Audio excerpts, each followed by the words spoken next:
Assalamualaikum warahmatullahi wabarakatuh. Kali ini saya akan mendiskusikan tentang reputation wars, jadi perang reputasi, karena pada dasarnya ini berkaitan dengan dunia PR, di mana seorang PR ataupun tim PR itu adalah harus bersiap melakukan perang reputasi untuk mempertahankan brandnya, untuk mempertahankan korporasinya, untuk mempertahankan organisasinya, untuk bekerja dan untuk para pemimpinnya. Kan perang tersebut itu cenderung unseen fight, jadi suatu perang, suatu konflik yang tidak terlalu kelihatan. Karena di situ senjatanya bukan senjatanya bukan rudal, senjatanya bukan senapan dan lain sebagainya, tetapi dampaknya itu sangat bisa dirasakan. Dan itu terjadi terus-menerus dan tidak ada berhentinya, karena kan perang reputasi itu merupakan bagian dari persaingan di bisnis, persaingan persaingan untuk menjadi yang terbaik, persaingan untuk menjadi yang terdepan. Yang menjadi pertanyaan itu ketika ini ada suatu riset yang dikemukakan atau dilakukan oleh Alan Davo itu menegaskan bahwa ada sedikitnya 5 pertanyaan berkaitan dengan perang reputasi, berkaitan dengan reputasi. Yang pertama, apakah pemimpin itu peduli dengan reputasi dan status, baik statusnya maupun reputasinya, maupun reputasi korporasinya, ataupun reputasi brandingnya. Dia ada kepedulian tidak? Ketika dia ada kepedulian, berarti itu merupakan suatu sinyal positif. Tetapi ketika di situ tidak ada kepedulian, maka itu menjadi tanda tanya. Berarti itu nantinya PR-nya itu harus bekerja sangat apa namanya, sangat kerja keras, sangat kreatif dan harus harus tampil terdepan gitu kan. Berbeda dengan pemimpin yang mungkin saja ya kan bisa saja dia peduli, maka dia akan memiliki kesadaran diri, dia akan membangun kesadaran diri, dia akan mengkonstruksi kesadaran diri dan dia akan membuat konsep diri berkaitan dengan reputasi dan statusnya. Ketika status dan ataupun reputasi sudah menjadi suatu hal yang sangat penting, maka segala sesuatu segala sesuatu akan dilaksanakan dan segala sesuatu itu akan diperjuangkan. Kemudian, how to address tension between instrumental and intrinsic motif ini juga berkaitan dengan bagaimana sih motifnya. Apakah motif reputasi itu untuk mencapai keuntungan, untuk menggapai keuntungan? Apakah motifnya itu berkaitan dengan hanya untuk mencari popularitas? Apakah motifnya itu lebih mengarah kepada ah yang semua pemimpin ataupun semua perusahaan melakukan hal itu, akhirnya saya ikut-ikut saja gitu kan. Terus kemudian adalah bagian how observer draw inference, bagaimana seorang PR atau orang lain atau konsultan yang lain itu juga bisa menarik inferensi atau menarik semacam kesimpulan yang bisa dihasilkan. Selanjutnya itu whom across context to collaborate in inference apply. Sebenarnya bagaimana sih kesimpulan suggestion itu bisa diterapkan? Apakah ini diterapkan ya untuk kepentingan publik, diterapkan untuk kepentingan korporasi, diterapkan untuk personal. Jadi itu ada perbedaan-perbedaan. Nantinya itu juga sangat dikaitkan dengan domestic audience, berapa biayanya, siapa audiensnya, dan lain sebagainya. Karena berkaitan dengan reputasi itu merupakan bisnis yang sangat mahal, itu merupakan proyek yang sangat mahal dan harganya tak terbatas. Karena itu kan berkaitan dengan citra, itu berkaitan dengan impresi, kesan yang dibangun, dan itu juga berkaitan dengan trust hingga loyalitas ke depannya. Dan kenapa sih sebenarnya reputation wars itu disebut sebagai pertarungan yang tidak ketahui? Hal itu juga karena berkaitan dengan persepsi publik. Jadi ketika persepsi publik itu dimainkan, ketika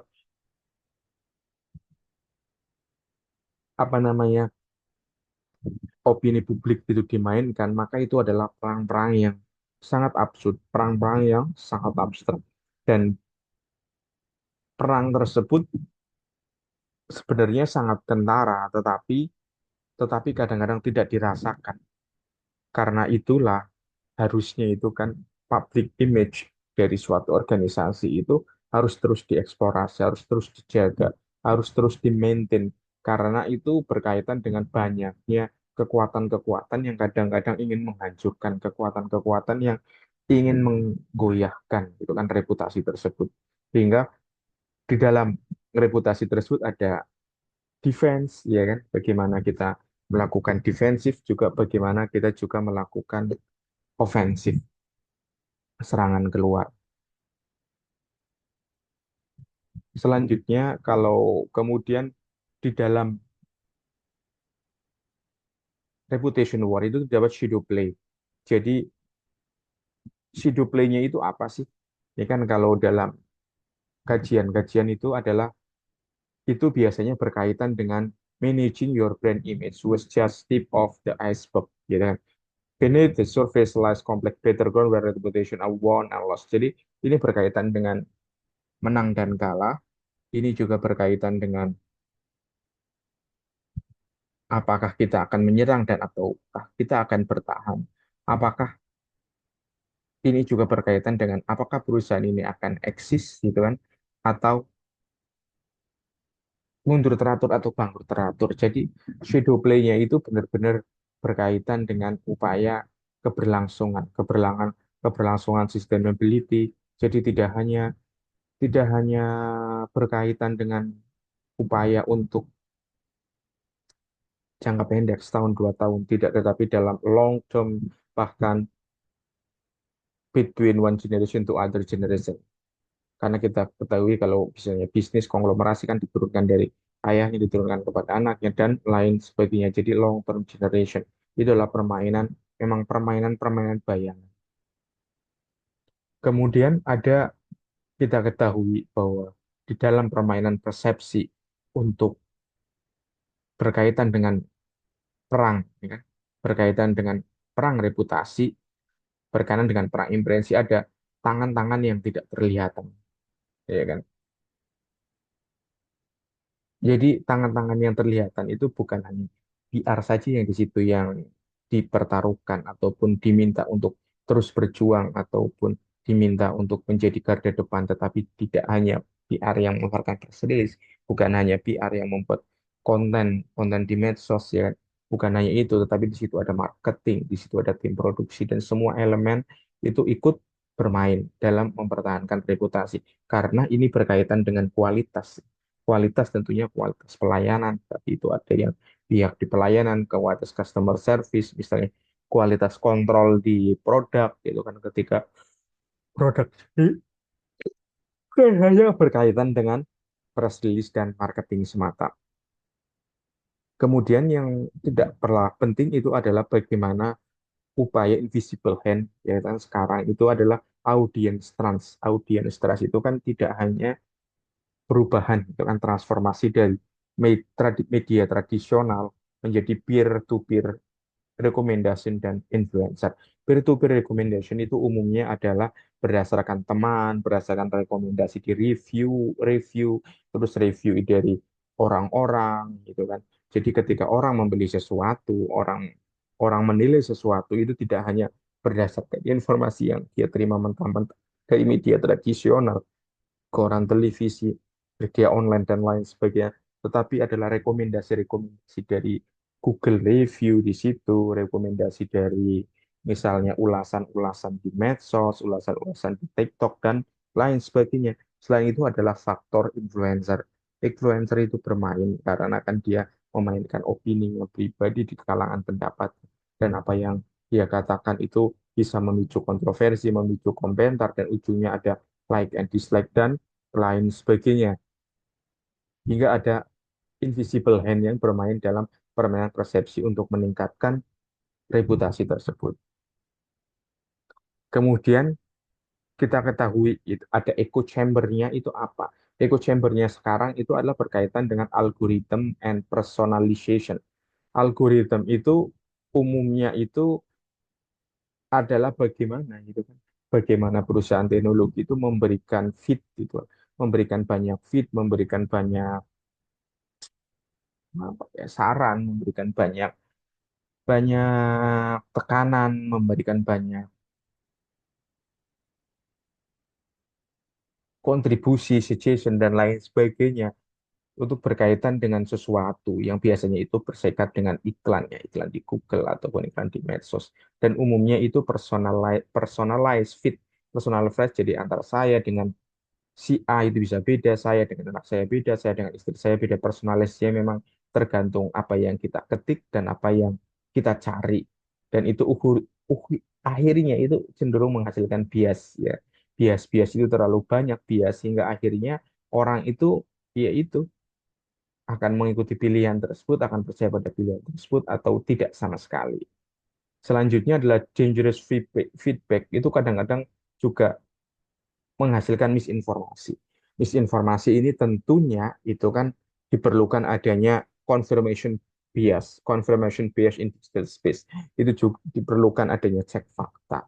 Dan nantinya ujung-ujungnya itu akan menghasilkan sebuah strategi, ya kan? Strateginya itu adanya digital wall, upaya membangun dinding untuk reach broader to more objective audience. Jadi dinding-dinding itu untuk menjadi pembatas agar agar audiens itu semakin semakin pandai, semakin bisa memilah dan memilih dan diperlukan juga ada objektif audiens. Jadi audien yang objektif dan audien yang memang harus tepat sasaran.